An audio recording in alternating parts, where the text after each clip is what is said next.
Hello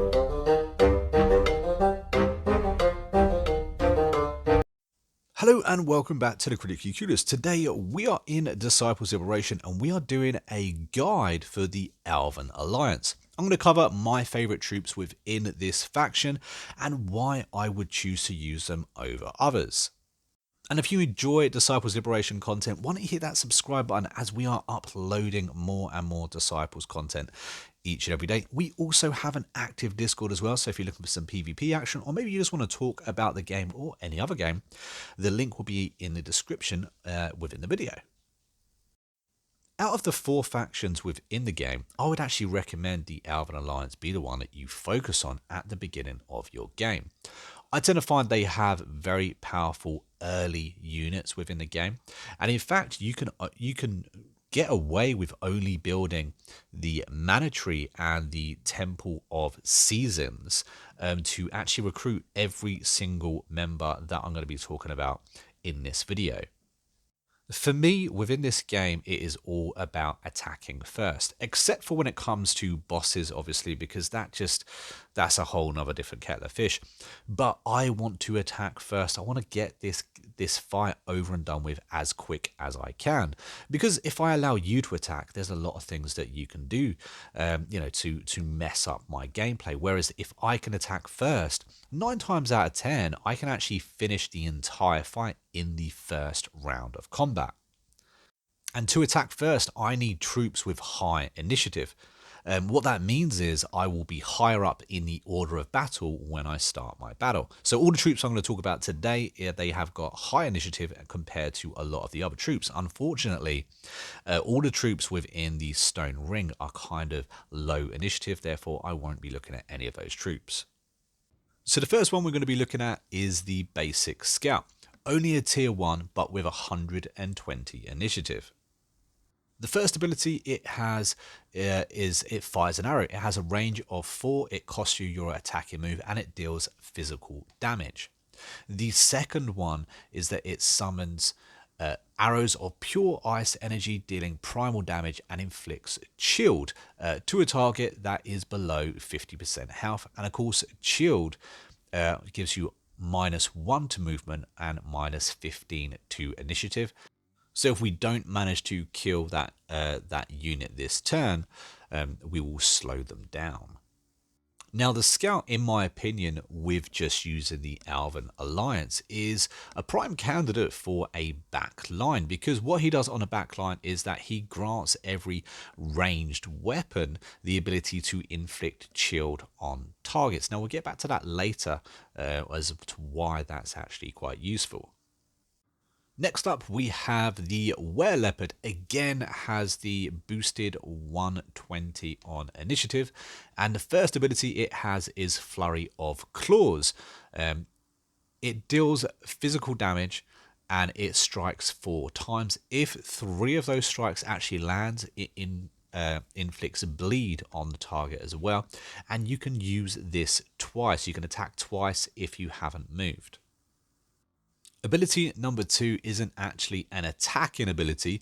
You scream, leaving enemies in terror and inflicting afraid on them, which is a -2 to morale. But any allies around you will get agile, quick, and strong. Now, agile gives you a +1 to movement. Quick gives you a +15 to initiative, and we know how much I like that. And strong gives you a +15 to power.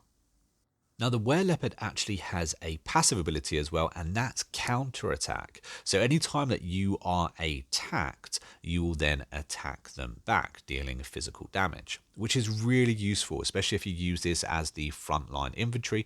Push them forward, allow them to attack, be attacked, and then you get to attack back. And in my opinion, the Leopard is one of the absolute musts if you're going to be using the Elven Alliance, because what they do is they grant quick to all allies, and that will give you a +15 to initiative across the board, which means all of those 120s we've got, that will actually be boosted to 135. So anyone using 120s will now be ahead of them. Next up, we have the Feral Elf Warrior. This is a tier 1 unit with an initiative of 120 once again. first ability is that it attacks twice with its blades, dealing physical damage. The second ability is once again it attacks twice, but this time not only does it deal physical damage, but it also inflicts bleed upon targets. And its backline ability is that it grants motivated to melee units, which is a +1 to morale. It's not amazing, but it's a little boost. Next up, I think we've got a crowd pleaser here. We've got the Warden. I think a lot of people are actually using the Warden at the moment, so everyone knows just how good this is. It is a tier 3 unit though, so you're going to have to wait a little bit till later in the game to use it. And it's got an initiative of 120 again. Now the main ability is point blank shot, and you will do physical damage to that target, and you'll also inflict demoralize on the target as well, which is a -1 to morale, so you're kind of de-boosting them there. And the second ability is actually an area ability, which is really nice. It's a big area as well. You'll be dealing physical damage to them, inflicting slows on the target as well, and also inflicts immobilized on a target if it's already been slowed. So if you have two of these firing at the same time, you can actually immobilize the targets that you're hitting. And the passive effect on this unit is that it inflicts poison and weaken on targets if you manage to hit them with a crit, which is really nice.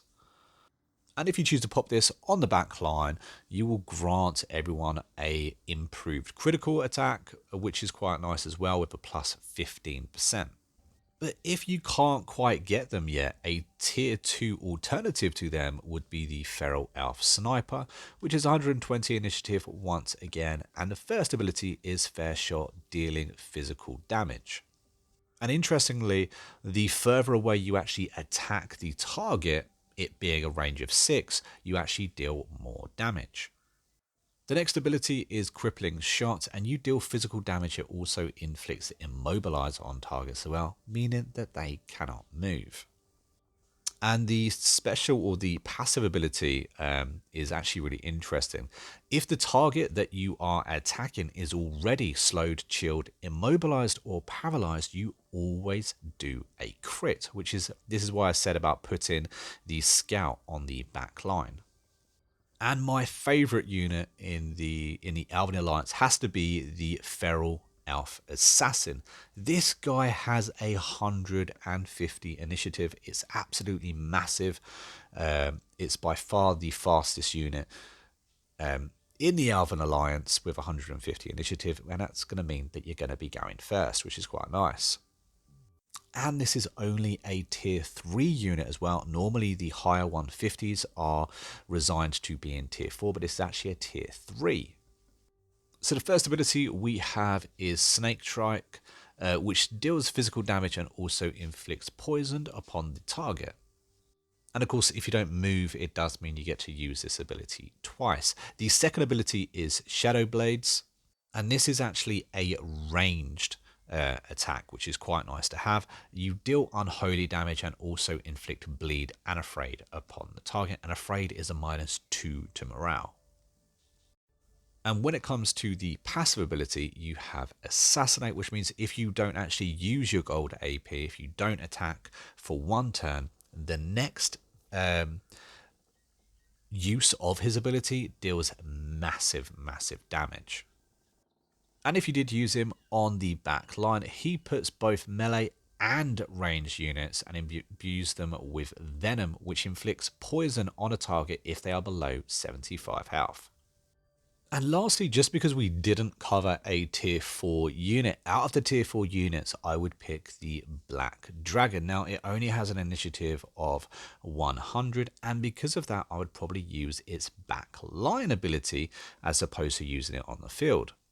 And he will actually attack units from the backline, dealing unholy damage, and it also inflicts poison and weakened on the target as well. And it lasts for 2 turns, or at least the pool of poison lasts for 2 turns. And the first ability you can actually use twice if, of course, you don't move. Now, this deals physical damage. It does inflict bleeding on the target if the first attack hits, and it inflicts poison on the target if the second attack hits the target and they have already been afflicted with bleeding. Now the second attack or the second ability is an area effect ability. It's always nice to have an area effect ability, and this deals unholy damage and inflicts poison and weakened to all targets. And the passive ability on this unit is that it's granted thorns and regen as well, which is quite nice, meaning that any melee unit that's attacking the Black Dragon will have 50% damage dealt back to them. Now, it's always nice to see a dragon on the field, and especially with a standard 2000 HP, that's pretty nice to have. I have to admit that. So if you did want to use it within your lineup, I would suggest boosting it up either with a back line, being the Leopard, or actually giving it a crystal that increases its initiative as well. And as you can see, I actually boost up all of my units with crystals just to ensure that I am truly the fastest on the field, meaning that all of my guys will attack first. I will give them all a shard of intuition. It doesn't matter which scale of intuition you use. Obviously, the better the value, the better the initiative you will be granted. And as you can see, when I do load up into battle, it is all of my units attacking first, which means I have got 10 chances to kill as many of the AI units as possible before they even get a go. And this is because I've boosted my troops up, I've chosen fast units as well, and I've come into the battle fully prepared. But there we have it, guys. This has been my lineup for my favourite units to use within the Elven Alliance. If I've missed yours, let me know down below in the comments. And of course, if you've enjoyed this video or just found it entertaining, maybe you want to see more videos just like it, don't forget to hit that like button and of course subscribe to the channel. But until next time, guys, I've been a Monk. We've been the Critically Clueless, and I'll see you in the next video. Happy gaming.